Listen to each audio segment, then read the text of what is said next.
Shalom Ubracha, nous poursuivons aujourd'hui avec un nouveau Pérec, le 4e Pérec de Masechet de Betsa à la première Mishnah. La Mishnah nous enseigne Amevi Kadeyain Makom le Makom, un homme qui transporte, qui amène des cruches, des tonneaux de vin d'un endroit à l'autre. Il est toujours dans le Troum, il ne dépasse pas les 2000 amotes de la ville, il transporte du vin d'un endroit à l'autre.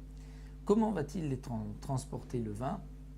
Puisque c'est Yom Tov, il faut quand même faire une différence avec les jours de semaine pour ne pas qu'on pense, tiens, cet homme-là se conduit le jour du Yom Tov comme un jour de semaine. Alors le Tana nous dit, Lo yeviem basal ou bakupa. Il ne les amènera pas dans un sac, dans un panier ou dans une grande caisse, c'est-à-dire de mettre plusieurs bouteilles, plusieurs jarres de vin dans un grand panier, dans une grande caisse et de les porter, parce que ceci est comme une habitude de semaine.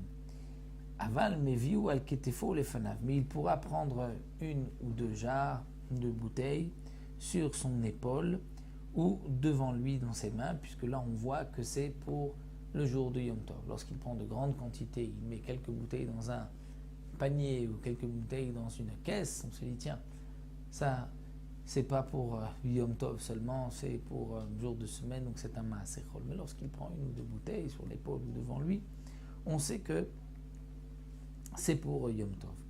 De même, celui qui amène de la paille pour brûler cette paille ou pour donner à manger à sa bête, lo yafshil et takupa, alors il ne pourra pas prendre la caisse là où il a mis la paille et la mettre sur son dos, parce que c'est l'habitude en semaine de porter ainsi la paille. Aval mevia ou biyadom, il pourra l'emporter ainsi dans les mains. Ou matridin andin be aremat ateven avalo be'etzim sheba muktzeh.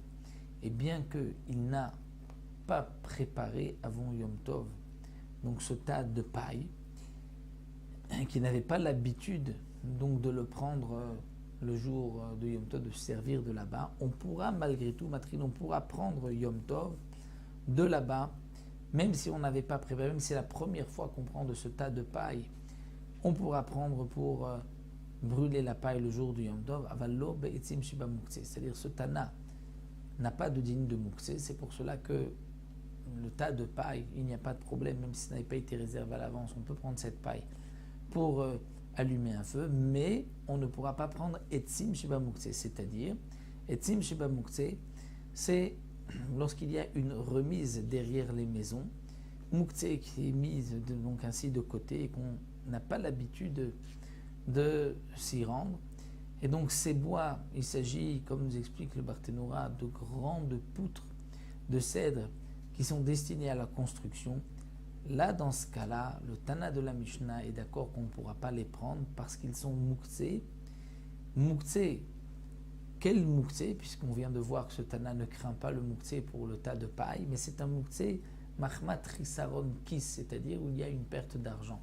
Une belle poutre qui est réservée à la construction, on ne va pas l'utiliser pour le combustible, et donc généralement on fait attention qu'elle ne tombe pas, qu'elle ne s'abîme pas. C'est muktzeh mahmat risaron kis, c'est quelque chose de fragile. Et là même Rabbi Shimon est d'accord que dans le muktzeh mahmat risaron kis, c'est interdit. Donc le Tana nous dit d'un côté il n'y a pas de muktzeh comme dit Rabbi Shimon, et donc un tas de paille qui est mis de côté, que généralement on n'utilise pas pour le feu, on pourra me prendre pour Yom Tov, mais ce qui est derrière la maison, dans la remise, des poutres réservées à la construction, ça même Rabbi Shimon est d'accord que c'est interdit parce que c'est muktzeh mahmat risaron kis, c'est-à-dire parce que c'est quelque chose de fragile, de précieux, et ce muktzeh, Rabbi Shimon est d'accord que Yom Tov, il est interdit.